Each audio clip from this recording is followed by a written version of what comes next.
1월 15일 월요일 오병이어의 표적이란 제목으로 요한복음 6장 1에서 14절의 말씀입니다. 사랑의 하나님 감사합니다. 오늘도 말씀 묵상의 시간을 주심에 감사합니다. 이 시간을 통하여서 하나님의 말씀이 들리고 복음이 들리기 원합니다. 구속사의 말씀이 깨달아질 수 있는 은혜를 주시옵소서. 오늘 주시는 이 말씀이 제게 주시는 하나님의 음성으로 들을 수 있도록 성령님 도와주시옵소서. 말씀대로 믿고 살고 누리는 인생이 되게 하시고 이 시간도 우리와 함께하여 주시옵소서. 감사드리옵고 예수님의 거룩하신 이름으로 기도드립니다. 아멘. 본문의 말씀입니다. 그 후에 예수께서 디베라의 갈릴리 바다 건너편으로 가시매 큰 무리가 따르니 이는 병자들에게 행하시는 표적을 보았음이러라. 예수께서 산에 오르사 제자들과 함께 거기 앉으시니 마침 유대인의 명절인 유월절이 가까운지라.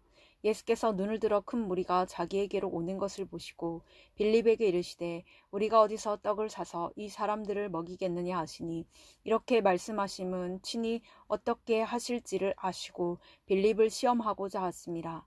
빌립이 대답하되 각 사람으로 조금씩 받게 할지라도 200데나리온의 떡이 부족하리이다. 제자 중 하나 곧 시몬 베드로의 형제 안드레가 예수께 여짜오되 여기 한 아이가 있어 보리떡 5개와 물고기 2마리를 가지고 있나이다. 그러나 그것이 이 많은 사람에게 얼마나 되겠사옵나이까. 예수께서 이르시되 이 사람들로 앉게 하라 하시니 그곳에 잔디가 많은지라 사람들이 앉으니 수가 5,000명쯤 되더라. 예수께서 떡을 가져 축사하신 후에 앉아있는 자들에게 나눠주시고 물고기도 그렇게 그들의 원대로 주시니라. 그들이 배부른 후에 예수께서 제자들에게 이르시되 남은 조각을 거두고 버리는 것이 없게 하라 하시므로 이에 거두니 보리떡 5개로 먹고 남은 조각이 12바구니에 찼더라. 그 사람들이 예수께서 행하신 이 표적을 보고 말하되 이는 참으로 세상에 오실 그 선지자라 하더라. 그러므로 예수께서 그들이 와서 자기를 억지로 붙들어 임금으로 삼으려는 줄 아시고 다시 혼자 산으로 떠나가시니라. 아멘. 도움말입니다. 디베라는 헤롯 안디바가 AD 25년경에 로마 황제 티베리우스를 기념하고자 갈릴리 서쪽 연안에 도시를 건설하고 붙인 이름입니다. 3절의 산에 오르사는 갈릴리 바다는 낮은 산들로 둘러싸여 있었습니다.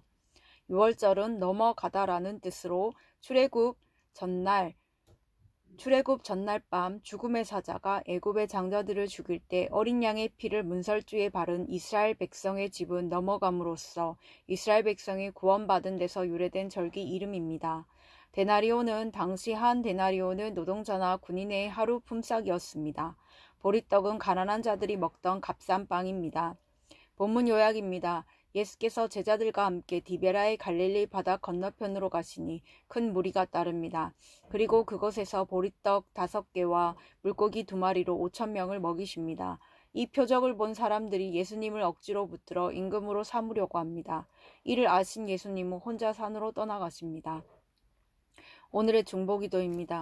함께 기도해 주세요. 교사들이 예수님을 본받아 한 영혼을 불쌍히 여기는 마음으로 학생들을 대하고 가르치게 하옵소서. 아멘. 본문 해설입니다. 첫 번째, 그 후에 1에서 2절의 내용입니다. 오늘 본문은 그 후에라는 말로 시작됩니다. 그 전에 예수님이 백부장의 하인을 고치시고 광풍을 잠잠하게 하신 사건 등은 생략되어 있습니다. 그런데 오병이어로 5,000명을 먹이신 사건은 십자가와 부활의 사건을 제외하면 사복음서 전체에 나타나는 유일한 표적입니다. 그만큼 이 사건은 예수님의 사역 중의 표적으로서 우리에게 주는 의미가 매우 각별합니다. 하나님의 능력을 드러내는 이 표적을 통해 그 일을 행하신 예수님이 바로 하나님이심을 나타내기 때문입니다. 적용 질문입니다. 예수님이 나에게 표적으로 보여주신 사건은 무엇입니까? 두 번째, 오병이어 3에서 13절의 내용입니다. 예수님이 오병이어의 표적을 보여주시기 전에 빌립의 믿음을 시험하고자 그에게 질문하십니다. 이에 그는 필요한 떡의 양을 계산하여 대답합니다. 이때 안드레가 한 아이에 보리떡 5개와 물고기 2마리가 있다고 하며 현실적인 문제를 부각시킵니다. 오병이어는 기적에 관한 이야기가 아닙니다. 기적만 바라는 사람은 한쪽으로 계산하고 다른 한쪽으로는 현실적인 문제에 사로잡힙니다. 그러나 예수님은 기적을 표적으로 보여주고자 제자들을 양육해 가십니다. 적용 질문입니다. 나는 끊임없이 계산하고 현실적인 문제에 사로잡혀 기적만 구하지는 않습니까? 세 번째, 억지로 붙들어 14에서 15절의 내용입니다. 많은 사람이 예수께서 베풀어 주신 보리떡과 물고기를 먹으면서 크게 놀랍니다. 그들은 보리떡을 배불리 먹으면서 엘리사의 기적을 떠올렸을 것입니다. 엘리사 시대에도 보리떡 20개로 많은 무리가 먹고 남은 적이 있었기 때문입니다. 그런데 사람들은 이 표적을 보고 예수님을 억지로 붙잡아 왕으로 세우려고 합니다. 가난과 배고픔을 해결해 줄 왕, 로마의 정치적 압박에서 독립을 이끌어낼 왕으로 예수님을 붙잡은 것입니다.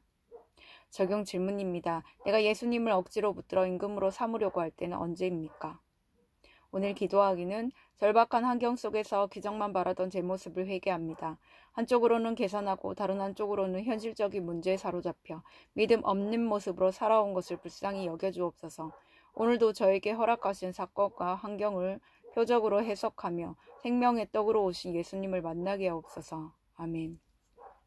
묵상 간증입니다. 합리적 계산의 죄란 제목으로 최호진님의 말씀 적용글입니다. 한국 교회에서 목회를 하던 저는 6년 전에 선교사로 부르심을 받아 가족과 함께 프랑스로 건너왔습니다. 다른 지방에 머물다가 지금은 프랑스 서부 지방에서 목회를 하고 있습니다. 이 지역에서 유일한 한인교회인 저희 교회는 10가정 정도가 모여 예배를 드리고 교환학생들이 단기적으로 오고 가는 교회입니다. 그러다 보니 교회는 언제나 미자립 상태입니다. 그러나 감사하게도 몇몇 교회와 성도들의 후원으로 오늘까지 별 어려움 없이 지내고 있습니다. 하지만 저는 해가 바뀔 때마다 걱정이 앞섭니다. 물가 인상과 함께 두 자녀의 학비가 오르면 한숨부터 쉬게 됩니다. 자동차 수리비나 병원 치료비가 뜻하지 않게 들어가기도 하고 간혹 후원이 중단되기도 합니다. 그러면 이따금 빌립처럼 계산기를 두드려 보다가 과연 현재의 삶과 사역이 언제까지 가능할지 근심하기도 합니다. 주변에서 저희 가족을 생각해주는 분들도 비슷한 근심을 내비칩니다. 헌금이 얼마나 되겠냐며 하나님이 더 큰 교회로 옮겨주실 테니 조금만 더 견디라고 덕담하는 분들도 있습니다. 그러나 작은 교회에서도 성도들의 보리떡 5개와 물고기 2마리와 같은 순전한 참여와 섬긴 사랑의 실천은 늘 이어집니다. 저희 교회의 형편을 알고 별도의 건물 사용료를 받지 않는 프랑스 개신교 교회의 묵묵한 배려도 있습니다. 또 오래전 목회 후 대상이었던 청년이 20여 년 만에 연락해서 저의 정기 후원자가 되어주기도 합니다. 저나 제 주변 사람들이 내다볼 수도 계산할 수도 없는 기적이 끊이지 않습니다. 제가 있는 이곳이 주께서 앞서 일하시는 곳임을 믿습니다. 그럼에도 때때로 제 머리로 계산하거나 부정적인 결론을 내리는 저는 참 어리석은 죄인입니다. 모든 만물을 주관하시며 친히 저의 필요를 알고 넉넉히 채워주시는 주님을 오늘도 믿고 주의 뜻을 잘 받들어 사역하기를 원합니다. 이분에 적용하기는 생활비가 적다며 어려움을 호소하는 동료 선교사를 격려하며 위로하겠습니다. 지금의 선교지가 잠시 거쳐가는 곳이 아님을 후원자들에게 분명히 말하겠습니다. 입니다.